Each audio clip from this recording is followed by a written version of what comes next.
Hello everyone. हम BPSC घटना चक्र पूर्वावलोकन डिस्कस कर रहे हैं।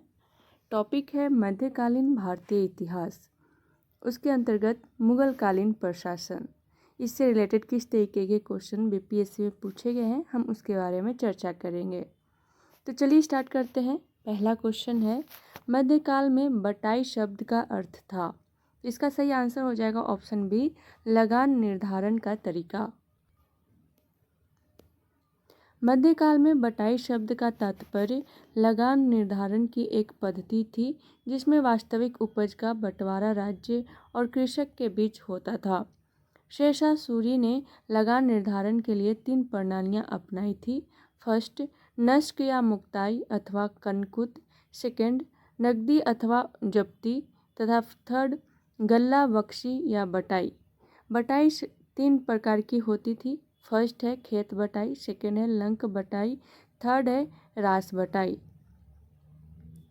नेक्स्ट क्वेश्चन है, 2 अस्पा एवं सी अस्पा प्रथा किसने शुरू की थी? तो इसका सही आंसर हो जाएगा ऑप्शन बी, जहांगीर। 2 अस्पा एवं सी अस्पा प्रथा जहांगीर ने चलाई थी। इसके अंतर्गत बिना जात पद बढ़ाए ही मनसबदारों को अधिक सेना रखना पड़ता था। 2 अस्पा, इसमें मनसबदारों को अपने सवार पद के 2 गुने घोड़े रखने पड़ते थे। सी अस्पा मतलब इसमें मनसबदारों को अपने सवार पद के 3 गुने घोड़े रखने होते थे। नेक्स्ट क्वेश्चन है, मुगल प्रशासन में मुहतसिब था। तो इसका सही आंसर हो जाएगा ऑप्शन सी, लोक आचरण अधिकारी। प्रशासन में मुहतसिब जन आचरण के निरीक्षण विभाग का प्रधान था। उसका कार्य प्रजा के आचरण को उच्च बनाए रखना था। प्रजा के आचरण को शुद्ध बनाए रखने के लिए अकबर ने नगरों में मदिरा की बिक्री तथा वेश्याओं का निवास निषिद्ध घोषित कर दिया था। वेश्याओं को नगर से निष्कासित कर एक नए स्थान पर बसाया गया और उसका नाम शैतानपुरी रखा गया। नेक्स्ट क्वेश्चन है, मुगल प्रशासन में मदद ए माश इंगित करता है। तो इसका सही आंसर हो जाएगा ऑप्शन बी, विद्वानों को दी जाने वाली राजस्व मुक्त अनुदत्त भूमि। मुगल प्रशासन में विद्वानों एवं धार्मिक लोगों को दी जाने वाली राजस्व मुक्त अनुदान भूमि को मदद ए माश कहा जाता था। इसे सयूर गाल भी कहा जाता था। दान दी जाने वाली समस्त भूमि का निरीक्षण सद्र करता था तथा सद्र का यह भी दायित्व था कि इन अनुदानों का दुरुपयोग न होने पाए। यह भूमि स्थानांतरित नहीं होती थी और अनुदान ग्राही के पास वंशानुगत रूप से रहती थी। नेक्स्ट क्वेश्चन है, मुगल प्रशासन में मुख्य काजी था। तो इसका सही आंसर हो जाएगा ऑप्शन ए, मुख्य न्यायाधीश। मुख्य काजी काजी उल कुजात यह प्रधान काजी था तथा न्याय विभाग का प्रमुख होता था। नेक्स्ट क्वेश्चन है, मध्यकालीन भारत में मनसबदारी व्यवस्था क्यों लागू की गई थी? तो इसका सही आंसर हो जाएगा ऑप्शन बी, सैनिकों की सुगमता से भर्ती हेतु। मनसबदारी व्यवस्था एक विशिष्ट प्रशासनिक व्यवस्था थी जिसका प्रचलन मुगल शासक अकबर द्वारा किया गया था। मनसब द्वारा 3 बातें निर्धारित होती थी। फर्स्ट, पदाधिकारी का वरीयता क्रम। सेकंड, वेतनमान तथा थर्ड, सैनिक उत्तरदायित्व। सैनिक उत्तरदायित्व में मनसबदार को अपने मनसब के अनुसार सैनिकों को रखना पड़ता था। इस व्यवस्था से राज्य ने सैनिकों के प्रत्यक्ष भर्ती और रखरखाव के उत्तरदायित्व मनसबदारों पर डाल दिया था, जिसके बदले में मनसबदार को नकद या जागीर प्रदान की जाती थी। नेक्स्ट है, मुगल कालीन संगीत एवं चित्रकला से रिलेटेड क्वेश्चन। फर्स्ट है, किस मुगल शासक ने चित्रकारी के लिए कारखाने बनवाए? तो इसका देखिए और हम एक्सप्लेनेशन देखते हैं। हुमायूं ने चित्रकारी के लिए कारखाना एनसीईआरटी के अनुसार, ठीक है, निगार खाना, जबकि अनु मनुजा की पुस्तक a critical study of Mughal painting during Akbar के दौरान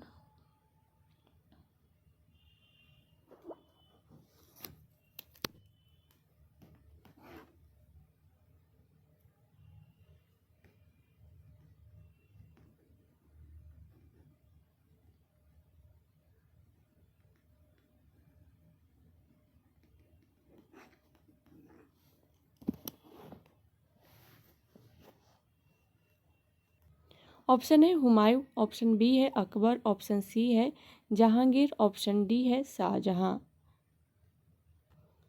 और ऑप्शन ई है उपयुक्त में से कोई नहीं या उपयुक्त में से एक से अधिक। इसका हम व्याख्या देखते हैं। हुमायूं ने चित्रकारी के लिए कारखाना एनसीईआरटी के अनुसार, ठीक है, निगार खाना, जबकि अन्नू मनुजा की पुस्तक के अनुसार तस्वीर खाना बनवाया था जो उसकी पुस्तकालय से जुड़ा था। अकबर ने सन 1558 से 1572 ईस्वी तक आगरा में, सन 1572 से 1585 ईस्वी तक फतेहपुर सीकरी में, सन 1585 से 1601 ईस्वी तक लाहौर में और 1603 से 1605 ईस्वी तक पुनः आगरा में चित्रशालाएं स्थापित की। ज्ञातव्य है कि बिहार लोक सेवा आयोग ने अपने उत्तर पत्रक में इस प्रश्न का उत्तर विकल्प बी माना है, अकबर। ठीक है, तो इसको ध्यान में रखिएगा। नेक्स्ट क्वेश्चन है दास्तान ए अमीर हमजा का चित्रांकन किसके द्वारा किया गया। इसका एक्सप्लेनेशन देखते हैं। अकबर ने अनेक ग्रंथों को चित्रित करवाया था। ठीक है, इसमें सर्वप्रथम दास्तान ए अमीर हमजा है। यह हुमायूं के काल में चित्रित होना आरंभ हुआ और अकबर के शासनकाल में पूर्ण हुआ था। ठीक है, बदायूं और शाहनवाज खान के अनुसार इसे तैयार करने में लगभग 15 वर्ष लगे थे और पहले मीर सैयद अली तथा बाद में अब्दुल समद की देखरेख में प्रायः लगभग 50 चित्रकारों ने इसे तैयार करने में हिस्सा लिया। इसमें करीब 1400 चित्र हैं। यह ग्रंथ फारसी नायक अमीर हमजा मोहम्मद साहब के चाचा के वीरतापूर्ण कारनामों का उल्लेख करता है, अतः ए और सी दोनों विकल्प सही है। तो यहाँ देखिए ए और सी कौन सा, अब्दुल समद और मीर सैयद अली, तो इसको ध्यान में रखिएगा। नेक्स्ट क्वेश्चन है यूरोपीय चित्रकारी का प्रवेश किसके दरबार में हुआ। तो इसका सही आंसर हो जाएगा ऑप्शन बी, अकबर। अकबर के दरबार में यूरोपीय चित्रकला का प्रवेश पुर्तगालियों के माध्यम से हुआ था, जिनसे मुगल चित्रकारों ने दो विशेषताएं ग्रहण की थी। फर्स्ट, व्यक्ति विशेष का चित्रण। सेकंड, दृश्य में आगे दिखने वाली वस्तुओं को छोटे आकार में बनाना। चित्रकला का विकास हुमायूं के शासनकाल में प्रारंभ हुआ। अकबर के शासनकाल में यूरोपीय चित्रकला का प्रभाव मुगल चित्रकला शैली पर पड़ा। अकबर के दरबार में मिस्किन तथा यूरोपीय शैली का चित्रकार था। अकबर के समय दशवंत अग्रणी चित्रकार था। जहांगीर के शासनकाल को मुगल चित्रकला का स्वर्ण युग या स्वर्णकाल कहा जाता है। नेक्स्ट क्वेश्चन है दशवंत और बसावन प्रसिद्ध चित्रकार मुगल सम्राट के राजदरबारी थे। तो इसका सही आंसर होगा ऑप्शन ए, अकबर। दशवंत और बसावन अकबरकालीन चित्रकार थे। दशवंत जो एक कहार का बेटा था के काम से अकबर इतना प्रभावित हुआ था कि उसने इसे अपने समय के अग्रणी चित्रकार बनने में सहयोग दिया, किंतु बाद में यह महान चित्रकार मानसिक रूप से विक्षिप्त हो गया और 1584 ईस्वी में इसने आत्महत्या कर ली। अकबरकालीन चित्रकारों के नाम अबुल फजल ने अपनी पुस्तक आईने अकबरी में गिनाए हैं, जो है दशवंत, बसावन, केशवलाल, मुकुंद, मिस्किन, फारूक, कलम, माधव, जगन्नाथ, महेश, खेमकरन, तारा, शावल और हरिवंश आदि। नेक्स्ट क्वेश्चन है मुगल चित्रकला किसके नेतृत्व में अपने शीर्ष बिंदु पर थी। तो इसका सही आंसर हो जाएगा ऑप्शन ए, जहांगीर। मुगल चित्रकला जहांगीर के काल में अपने शीर्ष पर पहुंच गई थी। जहांगीर चित्रकला का बड़ा कुशल पारखी था। मुगल शैली में मनुष्यों का चित्र बनाते समय एक ही चित्र में विभिन्न चित्रकारों द्वारा मुख, शरीर तथा पैरों को चित्रित करने का रिवाज था। जहांगीर का दावा था कि वह किसी भी चित्र में विभिन्न चित्रकारों के अलग अलग योगदान को पहचान सकता था। शिकार, युद्ध तथा राज दरबार के दृश्यों को चित्रित करने के अलावा जहांगीर के काल में मनुष्यों तथा जानवरों के चित्रों को बनाने की कला में विशेष प्रगति हुई। अबुल हसन ने जहांगीर के सिंहासनारोहण का एक चित्र बनाया था, जिसे जहांगीर की आत्मकथा तुजुक ए जहांगीरी के मुख्य पृष्ठ पर लगा दिया गया। जहांगीर के काल को मुगल चित्रकला का स्वर्ण युग कहा जाता है। नेक्स्ट, मुगलकालीन साहित्य से रिलेटेड क्वेश्चन है। पहला है हुमायूंनामा की रचना किसने की थी? तो इसका सही आंसर हो जाएगा ऑप्शन सी, गुलबदन बेगम। बाबर की पुत्री गुलबदन बेगम ने हुमायूंनामा की रचना की थी, जो फारसी भाषा में है। बादशाह अकबर ने अकबरनामा के प्रणयन के लिए सामग्री एकत्र करने के उद्देश्य से यह आदेश दिया था कि बाबर तथा हुमायूं के राज्यकाल के विषय में जिसे कुछ भी स्मरण हो वह उसे लेखबद्ध करके उसकी सेवा में प्रस्तुत करे। अतः अनेक लोगों ने इतिहास लिखना प्रारंभ किया। गुलबदन के हुमायूंनामा की रचना भी इसी आदेशानुसार हुई। नेक्स्ट क्वेश्चन है तबकात ए अकबरी, जिसे कभी कभी अबुल फजल के अकबरनामा से अधिक विश्वसनीय माना जाता है, किसके द्वारा लिखा गया था? तो इसका सही आंसर हो जाएगा ऑप्शन बी, निजामुद्दीन अहमद। तबकात ए अकबरी की रचना निजामुद्दीन अहमद द्वारा की गई थी। मुगलकालीन इतिहास को जानने में इस रचना की महत्वपूर्ण भूमिका है। नेक्स्ट क्वेश्चन है आइन ए अकबरी किसके द्वारा लिखी गई थी? तो इसका सही आंसर हो जाएगा ऑप्शन डी, अबुल फजल। आइन अकबरी अकबर के नवरत्नों में से एक अबुल फजल द्वारा लिखी गई थी।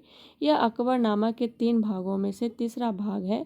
इसमें अकबरकालीन शासन व्यवस्था का आधिकारिक वृत्तांत है। नेक्स्ट क्वेश्चन है फुतुहात ए आलमगीरी किसके द्वारा लिखी गई थी? तो इसका सही आंसर है ऑप्शन बी, ईश्वरदास नागर। फुतुहात ए आलमगीरी पुस्तक ईश्वरदास नागर द्वारा लिखी गई थी, जो लंबे समय तक जोधपुर जिले में एक मुगल अधिकारी थे। इस कृति में औरंगजेब के शासनकाल 1698 ईस्वी तक की कुछ महत्वपूर्ण घटनाएं शामिल हैं। यह मालवा और राजपूताना के प्रांतीय शासन पर भी पर्याप्त प्रकाश डालता है। इसमें उसके शासनकाल के आसपास के रहस्यों की गहरी अंतर्दृष्टि शामिल है, जिसे आंशिक रूढ़िवादी, सांप्रदायिक, संप्रदायवादी और यहाँ तक कि जन विरोधी के रूप में पेश किया गया है। ध्यातव्य है कि फुतुहात ए आलमगीरी सम्राट को या तो इस्लाम के समर्थक या हिंदू धर्म के उत्पीड़क के रूप में दर्शाता है। इसके अलावा न तो शिवाजी के साथ संघर्ष और न ही जसवंत सिंह की मृत्यु के बाद की घटनाओं को धार्मिक दृष्टि से सामने रखा गया है। नेक्स्ट क्वेश्चन है तुजुक ए बाबरी किस भाषा में लिखा गया था? तो इसका सही आंसर हो जाएगा ऑप्शन सी, तुर्की। तुजुक ए बाबरी को बाबर ने अपनी मातृभाषा तुर्की में लिखा था। इसका फारसी अनुवाद बाबरनामा है। पायदा खां और अब्दुल रहीम खान खाना ने फारसी में इसका अनुवाद किया, जबकि बाबरनामा का अंग्रेजी में अनुवाद जॉन लेडेन और विलियम रस्किन ने किया था।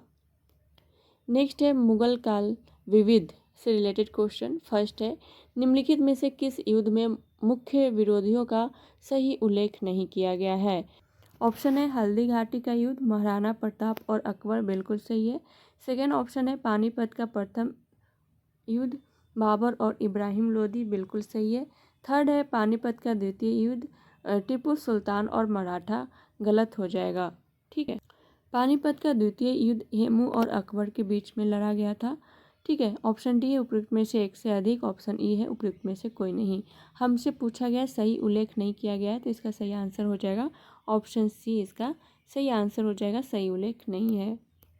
पानीपत का प्रथम युद्ध 21 अप्रैल 1526 को बाबर तथा इब्राहिम लोदी के बीच हुआ, जबकि हल्दी घाटी का प्रथम युद्ध अप्रैल 1576 में महाराणा प्रताप एवं अकबर के बीच लड़ा गया। पानीपत का द्वितीय युद्ध नवंबर 1556 में अकबर, हेमचंद्र विक्रमादित्य तथा अकबर की सेना के बीच लड़ा गया, जिसमें अकबर की सेना विजयी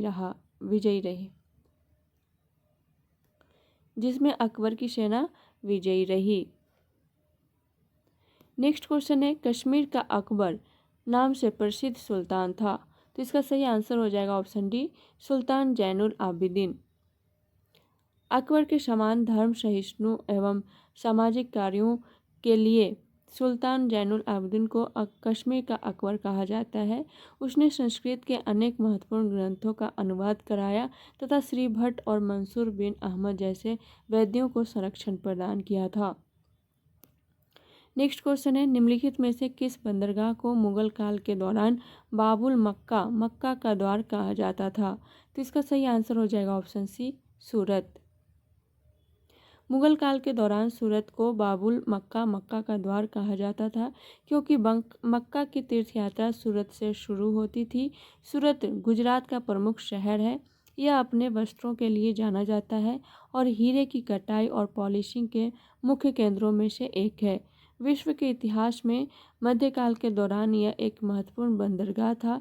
इसे मक्का के द्वार के रूप में जाना जाता है, क्योंकि कई यात्री समुद्री मार्ग से सूरत से रवाना होते थे। इसे पश्चिम एशिया के प्रवेश द्वार के रूप में भी जाना जाता है, क्योंकि सूरत अन्य एशियाई देशों में समुद्री मार्गों के माध्यम से व्यापार किए जाने वाले सामान और कपड़ों के मुख्य केंद्रों में से एक था। तो आज के लिए इतना ही। मिलते हैं नेक्स्ट क्लास में नेक्स्ट टॉपिक के साथ। तब तक के लिए thank you so much and all the best.